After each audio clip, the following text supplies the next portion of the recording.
chat about Intro 2.0 Let's and do it. a non-David Longish take on some of the stuff that David Long's been promoting. Sounds good to me. And I thought, while I'm here, actually, I have a good thing. I often have this thing behind me. This is an art print that I got from my friend Dylan Thomas, who's a Coast Salish artist living in Victoria on the West Coast. I like it. And I just thought I'd give him a shout out because it's often up there. Nice, but we're going to keep it covered this time. That's right. Okay. Starting to see how your mind works. That's right. As I used to say this, you only get one chance to make a first impression, so always make at least two. So how are we going to do this? We should just run through either his points or the points of David's that you key into the most, and or some of the points you mentioned yesterday. I definitely want to hit this non-dual Ted Bundy thing that you're into. Yeah, that'll be fun. That'll be fun. Yeah, we could go any number of ways. I mean, I think it's helpful for anyone who's interested enough to be watching and listening, just to sort of give a quick intro on me in terms of the angle through which I've approached Ken Wilber's work and integral theory. I grew up in South Africa under apartheid and was a conscientious objector and played in anti-apartheid rock bands. I had to eventually flee the country to come here. So I sort of came here as a bit of a political refugee. And the reason I mention that is that it gave me, I think, from a young age, this powerful sense that ideas and beliefs really matter, that what we think about the world really matters. And growing up in a situation like that, there's a really strong experiential example close at hand for why, say, the extreme relativism that tends to characterize a lot of the New Age community that I've been in as a yoga teacher in LA really doesn't work, right? That it really matters whether or not, say, your beliefs about race and the relative value of human beings are true or false. So that sort of shaped me in some very important ways. And then I found myself from age 19 in LA. I went to music school. Music is a first love for me. I got really into meditation. I got really into self-development, personal growth, spirituality, you could say, as ways to try to remedy the very sort of conflicted, intense growing up experience that I had, being in a culture like that, coming from the kind of family I came from. So I started off as a seeker, and I was interested in psychedelics and what psychedelics might reveal about the nature of the psyche, but also psychedelics as a doorway into direct experience, especially of the Eastern claims of ultimate reality, enlightenment, how to know yourself at the deepest level. And there's some really interesting overlap there with South Africa as well, because in the time I was growing up there, a lot of what was happening was very similar to the 60s here. So fight for civil rights, racial conflict, protests. There was a draft. I actually fled the country to avoid being put in jail for resisting the draft. And along with that came all the rebellious counterculture kind of stuff, which include experimenting with psychedelic drugs, kind of wanting to break on through to the other side and be liberated of the social and political constraints of that time. So all of that brought me into becoming quite a new agey person in my young 20s as I sought liberation and relief and enlightenment. And in the midst of that whole process, I came across Ken's work. So I started with the spectrum of consciousness when I was probably like 23 or 24, and continued sort of down that track, reading all of his. I was sort of back reading at that point, because I think that book had come out a few years previous. So reading several of his books in my 20s, all the way up through like Brief History of Everything, The Eye of Spirit, Sex, Ecology, Spirituality, that period.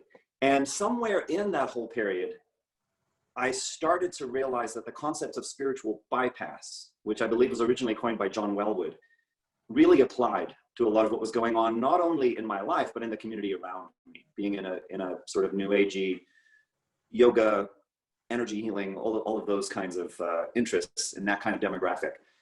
And that even though there were some really good things going on, and there was some really beautiful community happening, and good growth and healing, I would say, there was also this component of a transcendentalist avoidance of what we might call the real world, right? Whether that's political conflict, which understandably I was seeking, like, let's be interested in something else for a while here. Let's have an alternative to that intense political conflict, or trauma, or just sort of dealing with our existential situation as human beings, whether that's psychological or has to do with accepting death. So for a while, that became a very strong focus for me. And I would say during that period, there started to be some aspects, and I was a sort of Ken Wilber evangelist for many years, probably for at least a decade. There just started to be some places where I felt like, this is not adding up as much for me anymore.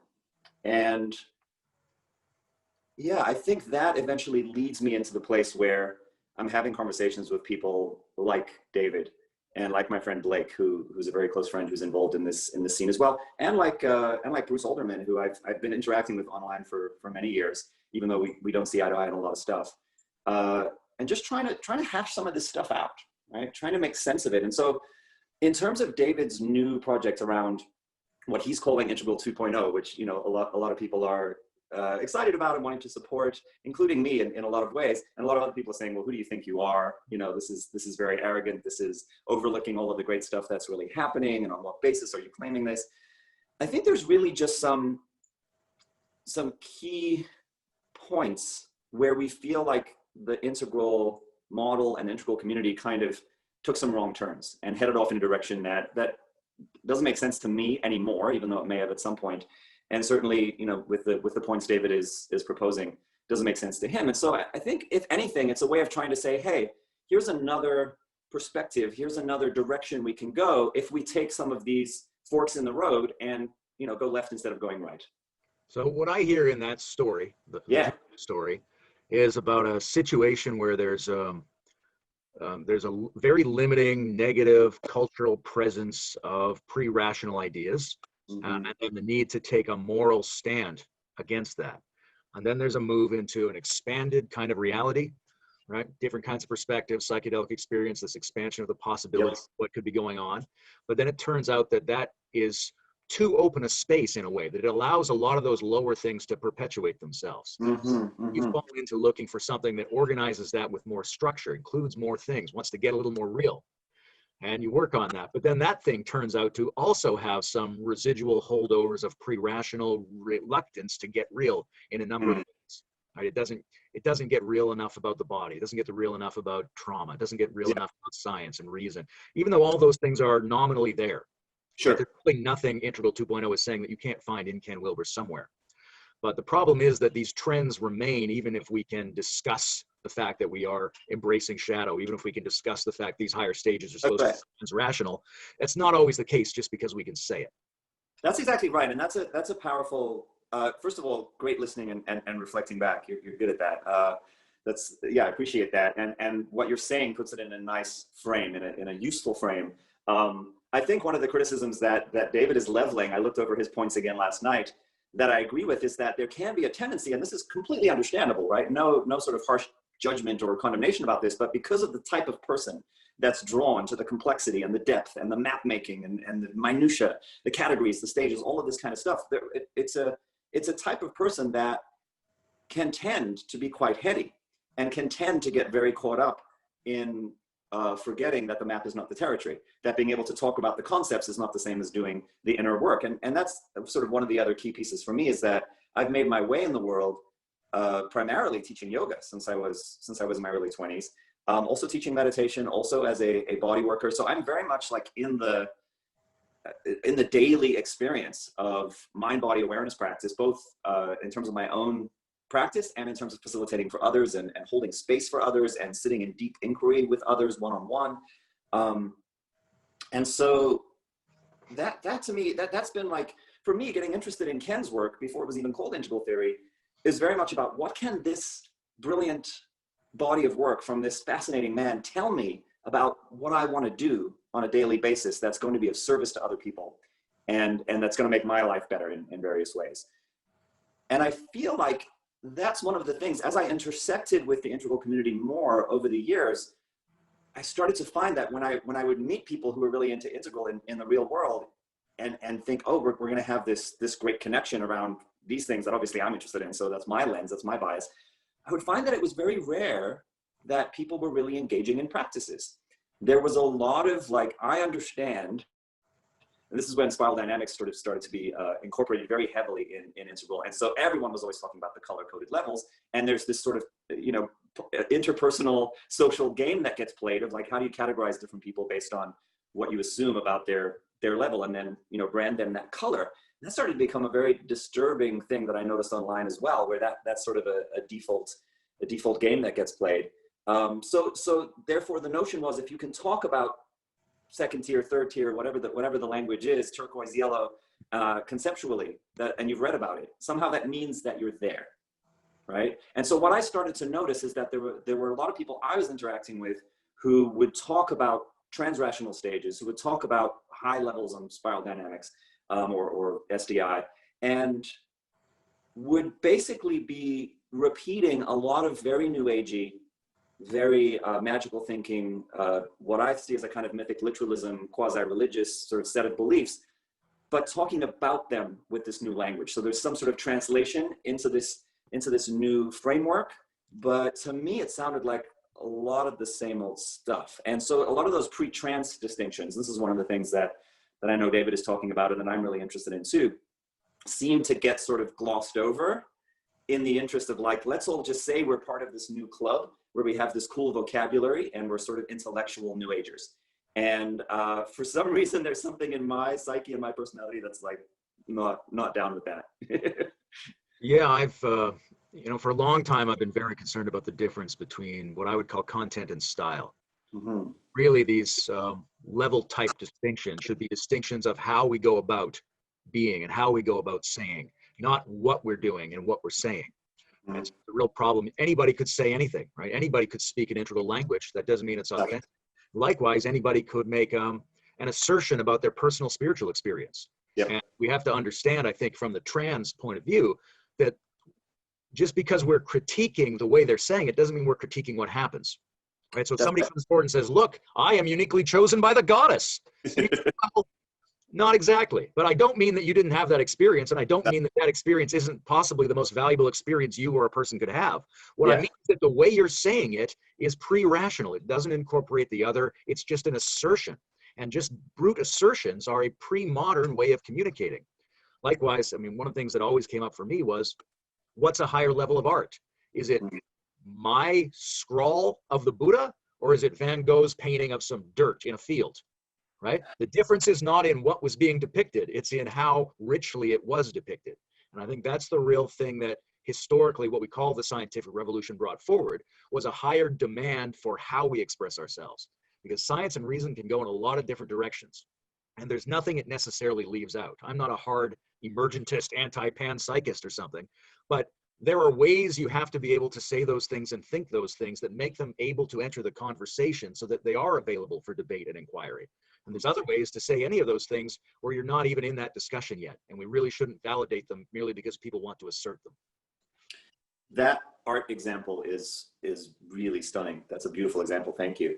Yeah, I'm with you on that. I mean, I think that part of where Integral runs into trouble for me is that there can be a tendency to overprivilege upper left experiences, as if, just as you're saying, if someone were to come along and say, no, I had this experience, and this experience is proof of this interpretation. And that for me is an area I'm absolutely fascinated with regard to all inner work, with regard to all, I don't know, I suppose it's spirituality, it's psychology, it's philosophy. It's like, how do we navigate that bridge between profound experience and what we assert that experience means with much more care and rigor, and while understanding, exactly as you're saying, that the desire to do that is not based in devaluing the experience. It's based in taking the experience seriously and saying we need to have nuanced, sophisticated fluency in the language of the inner life, such that we can speak about it coherently and not fall into what might, I would say, might be self-indulgent, ego-inflated, overly literal interpretations of what the experience means. And I think that bridge is something of a tightrope, and it's a very easy one to fall off of. And there can be, I think, and you know, one way that I think about Ken, and I love him as a person and I admire his work so greatly, but one way I step back and look at him and his work, and I say, well, here's a guy from the boomer generation, from a generation that were, in many ways, some had done it before, but there was a whole group of Westerners who got fascinated with Eastern philosophy and practice and started going to India at a time when there weren't a lot of Westerners there interested in the culture, who weren't just, colonialist thieves. There were people who were actually going and saying, I want to learn from you. And then coming back at a time when we didn't have the internet, we didn't have a lot of ways of accessing these sorts of teachings. And so it's there's an idealizing of these paths that I was very prone to, as well as sort of coming in the generation after that, where it's very easy to become convinced that there's an ultimate enlightenment experience, there's an ultimate non-dual awakening, there's an ultimate dissolution of the ego, there's a merging with spirit, capital S, that can happen if you are the dedicated, heroic meditator who really goes there and does the work. There will be this great reward. And when that great reward gets framed as an ultimate absolute truth about the nature of reality, about the purpose of the cosmos, about your face before the Big Bang, that to me is as sophisticated and beautiful as it is. As much as I identify with that heroic quest, it's as much a revelatory claim that has a religious sort of underpinning as anyone else can make.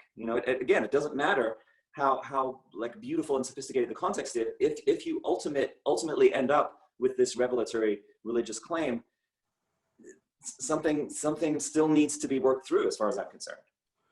Yeah, I think it's got two parts, because there's a place for different modes of languaging, right? And in David's points, he always tries to make the idea clear that he supports poetry as well as science, even though in most of his discussion tone with people, he leans heavily on one side. But there's a utility and a beauty and a human truth in saying things in a superlative way. Yes. The problem is that when that shades into the area of thinking you're making claims about the ontology of the universe, that you're making objective claims, then it becomes very problematic to speak in totalizing terms. Yeah. There may well be, and there are, transformations of people that seem radical, seem total, seem like when it's happened, there's no outside to that. It goes as far as you can see. It's totally familiar with that. The idea that we need to believe that, the idea that we need to insist on that, the idea that we can't get there or benefit from any of these things without just pushing the truth of it and pushing that truth back against our notion of some kind of Western materialistic reductionism, I think that's a very fragile position to be in, and a very gullible position to be in, and very much like the history of the world prior to the Age of Enlightenment, so to speak. Yeah, agreed. And I saw a lot of that with more sort of New Agey circles that I moved in, where you have these sort of aphorisms that represent there's some sort of gesture at trying to touch, right, what happens when you're in these very state-specific revelatory meditative places that I'm very familiar with. I've spent time on silent meditation retreats. I've sat with 4 or 5 different non-dual teachers in satsang many times. I've been fascinated with this stuff my whole life. So you have, say, an aphorism that's trying to gesture at a non-dual sort of realization or way of lens through which you might be seeing reality. And then that gets turned into a slogan, like a bumper sticker, right? And then you have this group of people who maybe are not, and I'm not referring to InSchool right now, just sort of the New Age community in general, or people who are interested in spirituality as it pertains to things like yoga. And the bumper sticker slogan starts to be like something that's just bandied about as sort of some literal truth, that if you say anything that seems to contradict that, or if you, very importantly to me, if you feel anything, if you talk about any authentic emotional response you're having to your life or to the world in a way that seems to contradict, for example, that you create your own reality, or that the universe never gives you anything that you're not ready for. I mean, these are some really, really easy to reach for sort of New Age aphorisms that may not necessarily be as non-dual as I'm talking about, but you get the idea. These start to become very limiting factors in terms of what I resonate with as an authentic, humanistic, existential, psychologically informed, scientifically bounded, if you will, way of saying there is this incredibly important domain of inner work that we should explore. I'm always railing on at people about science and reason as well, which is probably part of why David and I like each other. But I hold space for people in yoga classes every day of my life. And what I'm well known for, I don't talk about this shit in my classes. What I'm well known for is that I have hundreds of Rumi poems that are just in my head that in the right moment when the experience is unfolding in a particular way, I'll share with a group of people. I'm passionate about poetry. But yeah, there's some, I think for me that the four quadrants appealed to me initially because, and Ken's early work appealed to me as well in terms of his integration of Eastern and Western psychologies, because here was a way of honoring each of these different domains and talking about how they relate to one another effectively, healthily, reasonably. So when integral itself seems to have some of these wobbly places where those relationships between the quadrants get very fuzzy, that to me sort of betrays the promise of what I think the work is supposed to be about, both practically and intellectually. And Yeah, so go ahead. I mean, if you look in the material, it's all there in the sense of, hey, your meditation isn't enough. You also have to be doing therapy, right? You also have to understand the paradigmatic injunctions of modern science. And yet the community and the way that people have, even Ken often, of expressing themselves gives you a different feeling than a lot of that careful theorizing.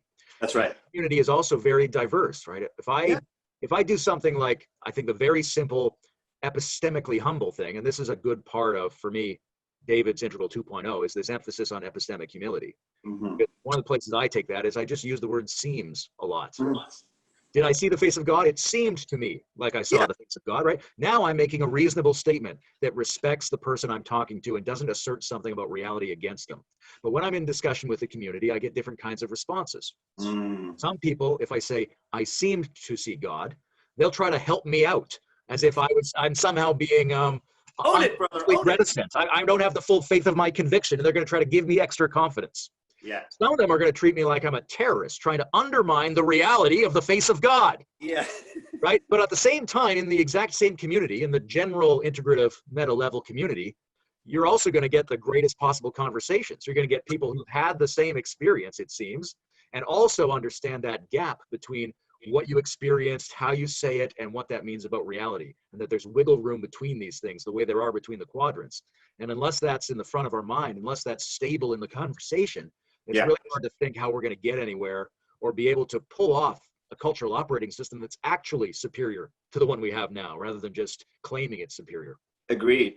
Yeah, and that's an area where for me Joseph Campbell became really, really pivotal, and I devoured everything I could from Joseph Campbell for a long time, precisely because he was saying, okay, there's this mythopoetic domain of human experience and human culture that shows up everywhere, right? And so what does that say? Does that therefore say that all of these myths must be literally true, or does it say that there is a symbolic, metaphorical language, that there's an aspect of our psyches and our brains, I would say, because I'm fascinated with neurobiology, that is structured in this way, where we make sense of the elemental, primordial, sacred aspects of our experience or our inner musings through this kind of language. And it's beautiful and profound and worth exploring, but it's worth exploring in a way where we're saying, let's get fluent in this specific language and not literalize it and generalize it outside of the quadrant that it belongs in.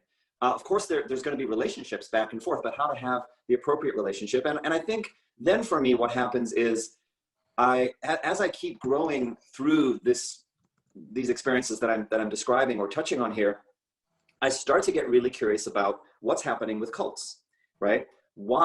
How is it possible that a sort of spiritual drive, a community in which people who are so idealistic about creating a better way of being, right? Creating communities that are based on love and truth and beauty and goodness, and it's going to be better than the corrupted outside world. How is it that in a significant percentage of cases, these groups promise some kind of Shangri-La or utopia and end up being like the Lord of the Flies? How is it that dark, toxic cults exist when their organizing ethos seems to be the opposite of that? And of course, then you get into shadow work and you get into saying, well, if you're not dealing with the psyche appropriately, and if there are early developmental, relational things that haven't been worked through, then there's going to be a lot of appeal in the perfect daddy or mommy guru figure who you're going to surrender to completely. And who knows what's going on in that dynamic in terms of narcissism and hunger for power and the need to bond in a very unrealistic way where you give up your critical thinking.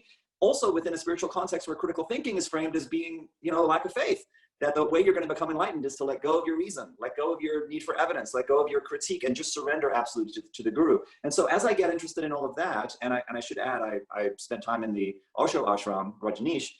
He was already dead at the time, but I spent about 3 months there in my early 20s with the long hair and the beard and, you know, really doing the thing. So, you know, I have my own sort of experiences to draw on. And it's at that time that I start to notice, okay, there's this guy who changes his name every 5 or 10 years, who's going by Adida Samraj.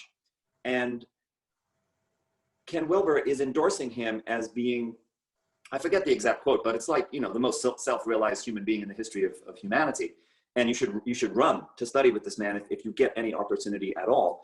And it's obvious from reading his work. And so I start reading his work, and it's kind of bizarre, right? It's there's a lot of idiosyncratic capitalizations, and there's as the books unfold, sort of chronologically, there's more and more of an insistence that I alone am the capital T true, capital H heart, capital M master. I am the one. I am the avatar. You know, this incredible kind of grandiose position as being the teacher for our time who has come from the great beyond to show us the way. And that gave me great pause. And then as that story unfolds and we sort of know how it goes, there's a few different chapters there, but I look at that and I go, okay, here's Ken, this brilliant theorist and spiritual seeker, who gets caught up in believing the propaganda of this guy who, as it turns out, as time goes on, is by all accounts, you know, abusive, sociopathic.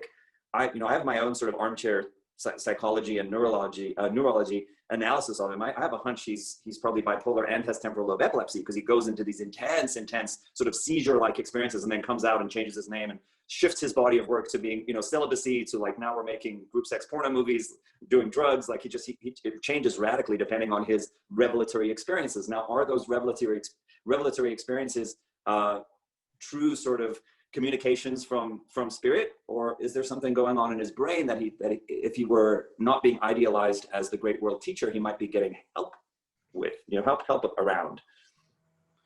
Yeah, I mean, those sorts of communities, and the Anglo community as well, they're full of all kinds of different people who are having different experiences of it and are taking it in different ways. You know, if I go, you know, there's my best possible reading of an Adi Da statement or an Osho statement is very impressive. I can make a very good argument, and it also goes with a lot of my experiential relationship to these people. But is that how most of the people are taking it? Is what the human part of that person means fitting that highest description, or is it actually a subhuman description? Are they acting from a subhuman interpretation, right? Like, Yeah. a person could say, listen, I am the ultimate and only one. Now, if you'd given up your sense of self-identity and you were speaking as that thing which abstractly is always only the ultimate thing, then of course you'd have to say that. Mm-hmm. But it's awfully close to saying that this human being supersedes everything else in your life, and you should just give up your critical faculties and obey no matter how it feels. So it walks a very fine line. And the fact that we can come up with good interpretations of how it might operate doesn't mean that's necessarily how it is operating, or even how most people are experiencing it. Well, so yeah, so there's an interesting piece there, right? So if you start looking into cult dynamics and cult theory and analysis, it's very common for people to say it's the seeker is interpreting it in the wrong way. And maybe that's partially true. But I think that the skillful and integrated teacher, who may have had very profound interior experiences as a result of their path, the way they position those kinds of statements is going to be different than the way someone who is unhinged, as I believe Adida absolutely was, positions those kinds of statements. And so when the teacher is imposing that level of charisma and pressure, and by all accounts, he's a gifted guy. Like there's something going on with Adida where when he's interacting with someone, you know, he has a capacity to penetrate and to expose and to see and say things that would kind of blow the person's mind. Now, there's plenty of psychological analysis of that kind of thing that would say, well, you know, he's probably a sociopathic narcissist who has really, really high empathy, but doesn't give a shit about how he manipulates people, and he's able to get in there very, very quickly. And he spent his whole life focusing on how to be that kind of personality based on his own sort of unmet narcissistic needs. He needs to get that from people. So there's all sorts of ways of thinking about that. But as I intersect with this kind of narrative as it unfolds, at no point, even though Ken sort of gradually changes his mind, right? So there's a period where he's saying to people, oh, you need to be careful. It's an intense scene. There may be some things going on that are not kosher, or that from our perspective seem to be sort of problematic. I don't claim to know the mind of the true heart master, but yet behind the scenes, he's writing letters to the community and saying, I had to say that, but I still, I'm really loyal to him. And then eventually he gets to the point where he's like, yeah, I can't endorse him in good faith any longer. But at no point do I see, and you can correct me if I'm wrong, Ken turning around and saying, the strange case of Adida means that I need to really step back and revise the way that I fit upper left revelatory experience into my model, and how we really think about this. What does happen instead is this conversation about lines of development, right? And that same conversation is then later applied when Andrew Cohen comes along. And so they have a long association. They have all the Pandit and the Guru kind of conversations in the What is Enlightenment magazine. And these things, the stories may be somewhat overlapping in terms of the chronology, but Andrew Cohen gets framed by Ken as he's a rude boy. He's going to sizzle your ego. A lot of people can't handle it. If you really want enlightenment, you've got to get in the ring and deal with the fact that the master is going to cut your ego down to size. And Andrew Cohen is exactly that kind of guy. In that same period, there's this framing of Jack Kornfield as being kind of this milquetoast, effete sort of spiritual teacher who says, after, enlightenment is something that happens while you're doing your laundry, when really what's happening is Jack Kornfield is writing a book saying, after enlightenment, the laundry, where he's interviewing all of these teachers who have been sort of charismatic, enlightened leaders who at a certain point said, oh, wow, I had to come back down to earth and deal with the daily reality. And so he uses this kind of, version of a Zen proverb to say, after the ecstasy, the laundry. So in this whole period, there's this, again, this heroic emphasis on the enlightened teacher as someone who is going to kind of fuck you up, and that you need that, and that this is part of this heroic quest. And then Andrew Cohen turns out, perhaps somewhat predictably, to have all of these students who come forward and say, yeah, it was really not okay. There was a lot of manipulation, there was a lot of weird stuff around money, there was violence, there was a kind of sadistic punishment if we criticized him. And again, I don't see like how that reframes the way he's thinking. It doesn't seem like the ethical dimension is driving the interpretations, right? Like, absolutely, you can look at Ken's work and say, hey, he was saying all that stuff. He was sounding the alarm that states aren't stages, and he was sounding the alarm that people have different levels of line development, all that stuff. Okay, great. But you get a feeling, and maybe it's temperamental, right? Like, some people are into S&M, things like that, right? Some people have this energetic, emotional, and subconscious desire to have it come in the form of a domination, or in the form of them getting to dominate. And there's all that stuff going on. And yes, that's part of the complexity of human interaction and the complexity of human psychology, but where's the responsibility, and where's the call to responsibility? And you can say, yes, if we take the best possible interpretation and we assume that the student devotee is there of their own free will, trying to get something they actually want and understanding what they're doing and engaging, that's great. But the teacher has a responsibility, and we all have a responsibility to ask who's responsible, and to say that everyone in the situation has a responsibility, and that they have to try to be more responsible. And we can't just look at it as temperamental and aesthetic differences, right? If somebody's doing things that are really upsetting the people they're doing them with, it's not just a stylistic difference, right? There's a real complaint to be made. And I think the things Integral 2.0 needs to do is to really put moral and ethical development at the center of what overall development means. Scale back on the tendency to relegate development to mostly cognitive and spiritual domains, right? And really put the heart and what's working well for actual people at the center of what the operation is. Yeah, that's well put. That's well put. And again, I think just because in my daily life, I'm interacting with people in these ways where they're following my guidance as a meditation teacher, as a yoga teacher. They're trusting me in one-on-one work that we're doing together. I've always just taken this stuff very seriously and known that, like, hey, there's a huge shadow around these sorts of topics. So let's try to make sense of them and understand them. So I get how someone who maybe just is like fascinated with the maps and just loves digging into all of the intellectual piece, and is also has this kind of relationship to their own meditation practice that might be really beautiful, they might be able to look at episodes like this and say, well, we can analyze it from different angles in a kind of dispassionate way. As you can tell, I'm passionate about it because I go, hey, hold on a second. You're the guy who's created this model that is more intellectually complex and sort of spiritually inclusive, if you will, and claims to be also integrating science in ways that perhaps we'll talk about a little. And you're the one who's saying you should study with these teachers if you want to be enlightened in the ways that I'm talking about, if you want to have these ultimate experiences that reveal absolute truths that actually transcend the paper that the quadrants are drawn upon, right? Then you should do these things. That to me, that's actually a very serious thing, and it goes to the question of responsibility. And I think that for a community and for a body of work to remain ethically integrated and responsible, it has to keep evolving in response to something as profound as this. And so, something as significant as this.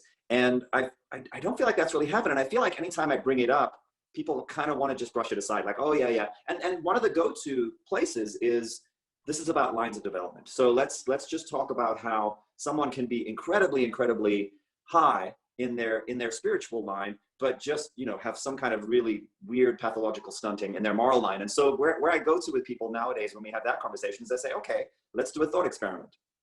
Let's imagine there is a really realized non-dual teacher who people just, in his presence and from his writing and from the accounts of different people who study with him, clearly there's something really profound going on here around non-dual realization, their capacity to transmit that and communicate that to people. And yet we discover that actually he's a serial killer like Ted Bundy, right? On that kind of scale and with that level of sort of depravity. How are we then to make sense of that? Now, this is an extreme example because I'm doing a thought experiment, right? So do we then say, well, his non-dual realization is really profound and spiritually deep. There just happens to be this problem with the line of development that makes him a serial killer, right? Whatever the different lines might be that add up to that. Obviously, that seems to be an example where we're like, yeah, that's too far, right? That's too far. So then if we step back from that, maybe we step back enough that we can talk about Arida. Maybe we step back enough that we can talk about Osho. And we say, well, does it make sense to talk about some kind of worthwhile, coherent concept of what spiritual development means if it can be so radically dissociated from moral development, right? And psychological development, I would add, and interpersonal kind of hygiene and ethics. I don't think it does. And I think you can keep pulling it back from the Ted Bundy type example to a place where you eventually say, no, actually, if your spiritual realization leaves your, and this is something that I've heard Ken say before, right? He said, if you're an asshole before non-dual awakening, you'll be an asshole afterwards. I heard him say that once in an interview. I thought it was brilliant, right? You're still an asshole. So there's still all this other work that needs to happen. We should be looking at the exemplars of some sort of, say, non-dual awakening through that lens and saying, is there enough of this multifaceted attention to developing those lines, not only in themselves, but in what they're teaching and in how their students are sort of doing the work.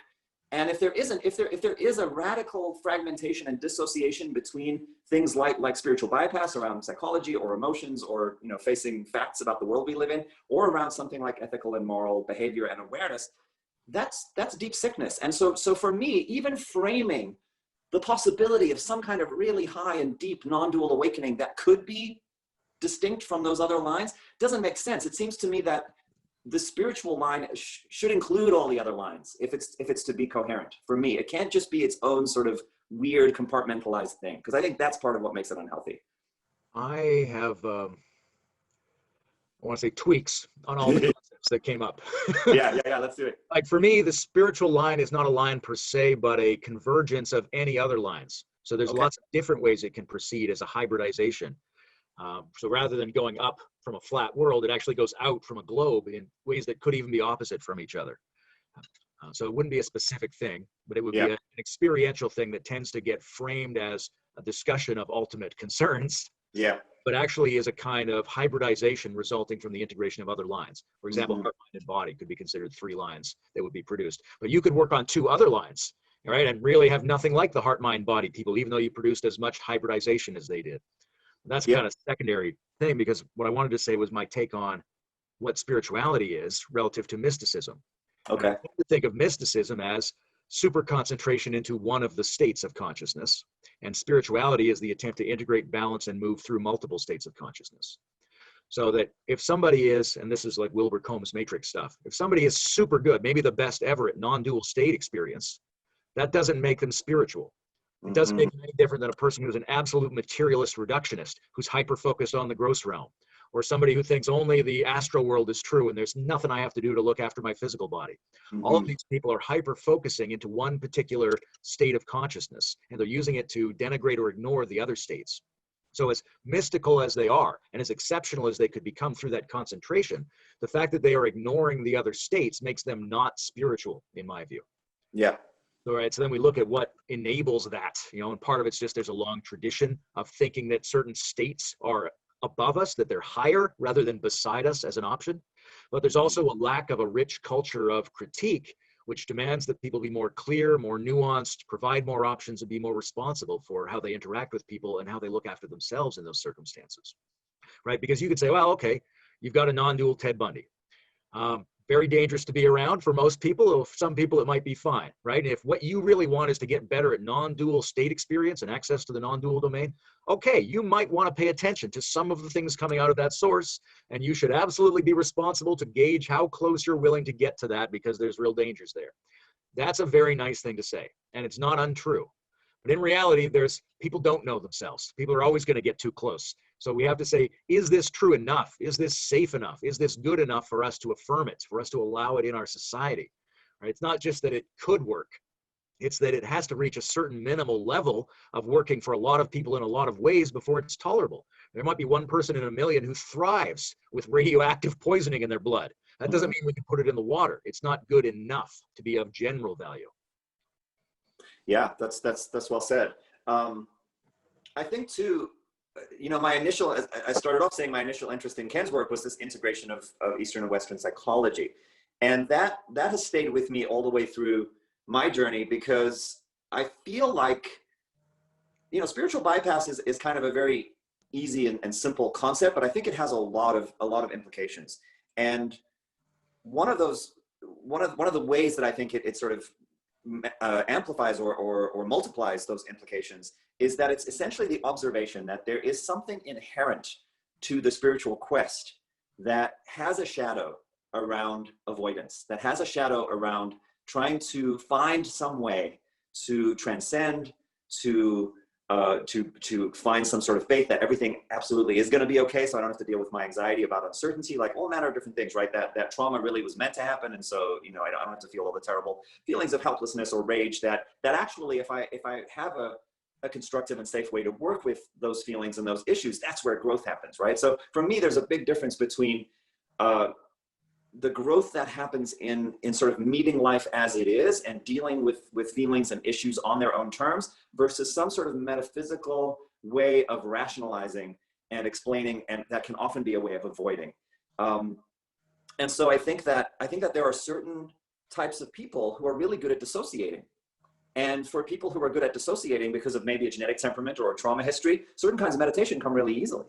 And for people who are really good at shutting down, the kinds of emotional suffering that I think draw a lot of people into seeking some kind of relief or healing or growth, people who are really good at shutting that down advance very quickly through various stages of being able to, perhaps step back and objectify and not identify and transcend.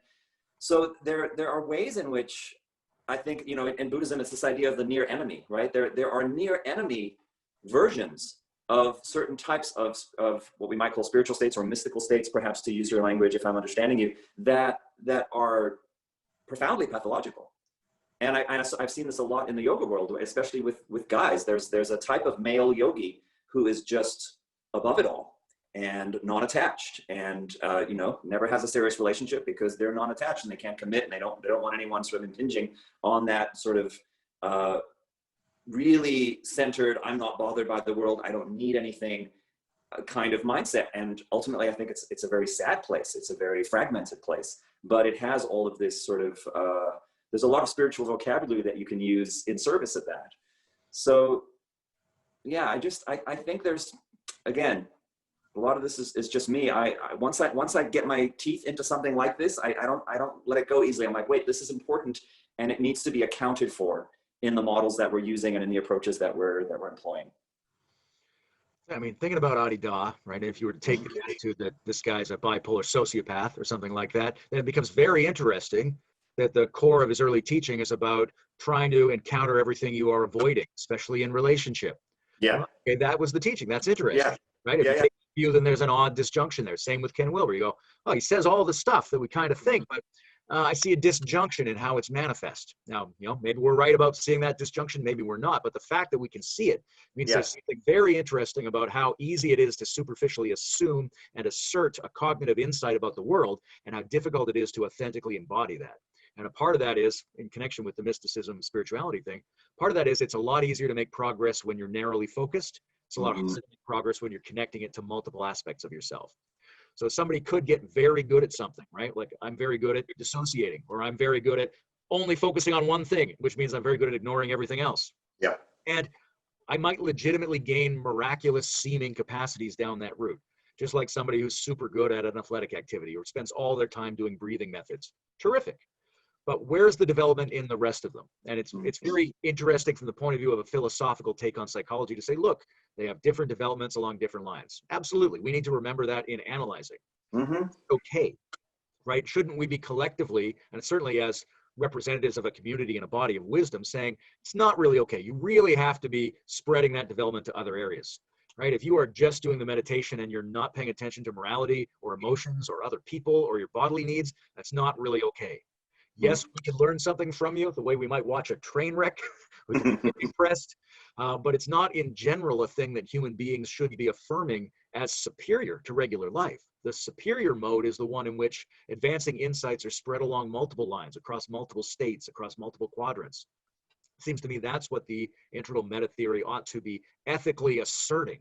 Yeah, which is why I love integral theory, and I love the interpretation that you just gave of it through that particular lens. I have to go soon, but I think that it's worth just touching on the debates that we're having right now in a couple of the forums around consciousness, and just to say that consciousness is the great puzzle of human, and that's an understatement, right? Of human inquiry, and it's a great puzzle for philosophers, for meditators, for scientists, for those who study the brain.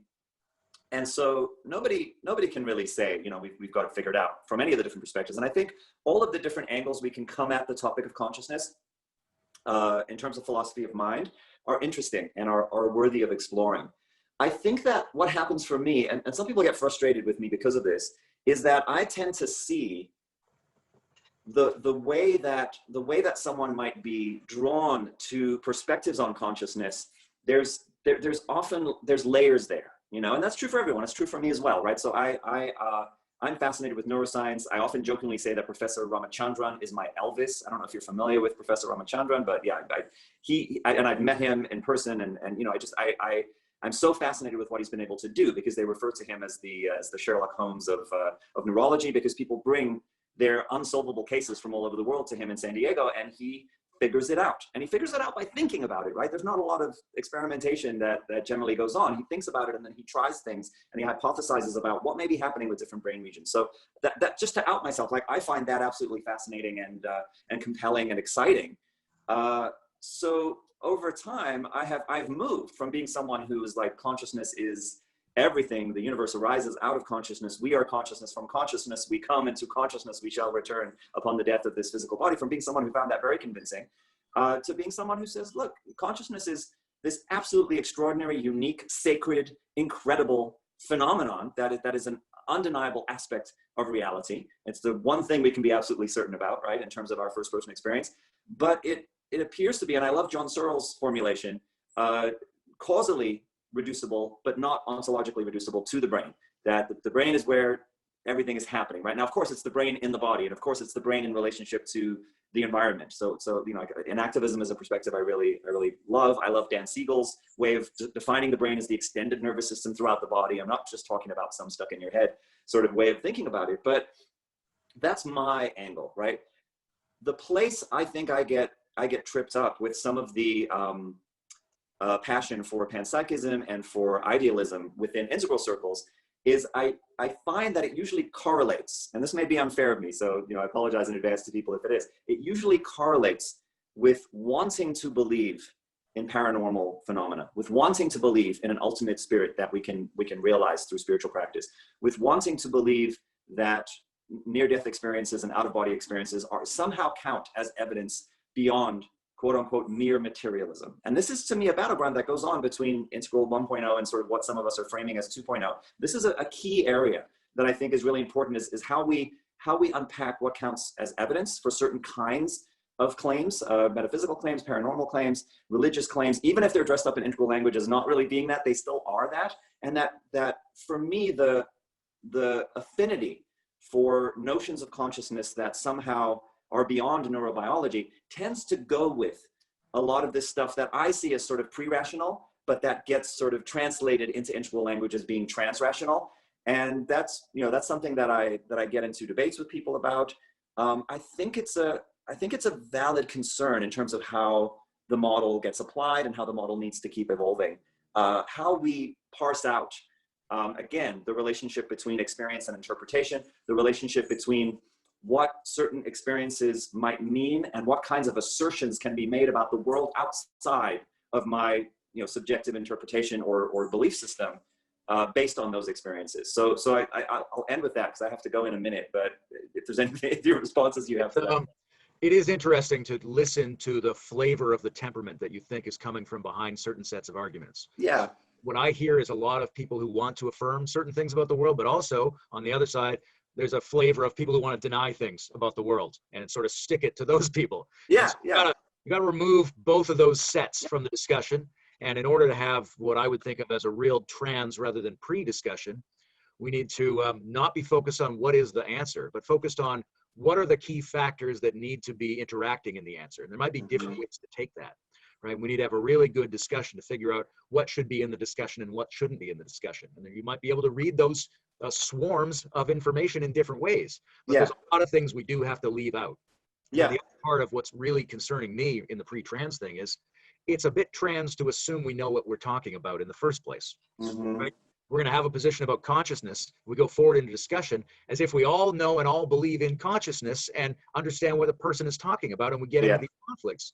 And that's a bit like being a superstitious believer, because there's many different things it could mean. And unless we're specifying what we're talking about, then we fall back on these large loaded terms, which is not too different than just worshiping a cross or worshiping a yin-yang symbol or something like that. We're not specifying what it means. We're saying, look, it's a super concentration of potential meanings. Yeah, of course it is. But what do we actually mean, right? If someone says, you're talking to somebody about consciousness and it turns out they mean something that inhabits the whole universe that they're not aware of, and you go, oh, that's also the same as what the word unconsciousness means. So where are we in this discussion? Yeah. So to me, to have a trans discussion, we've got to give up the pre-rational idea that we know what we mean and that words mean single things and we're all in on that. Because we're obviously going to end in a bad discussion if we think we know what we're talking about without specifying it, right? In a way, the zero line of the modernist move is to move to description rather than symbolic assertion. You have an old symbolic assertion that says, look, whales look to me like fish and they live in the ocean, so they're fish. Yeah. Okay, and that's a fine assertion of a symbolic category. But as soon as you start to describe the actual functional structure of the whale, that involves its warm blood and its live young, and you go, oh, it belongs in a different category. It's a mammal. And I see that now because I'm describing what we're talking about rather than asserting that I know what our words and symbols mean. Yeah. Yeah. So let's do more of that. And, you know, I of course will endeavor to feel into how I can separate things out in order to have those conversations better.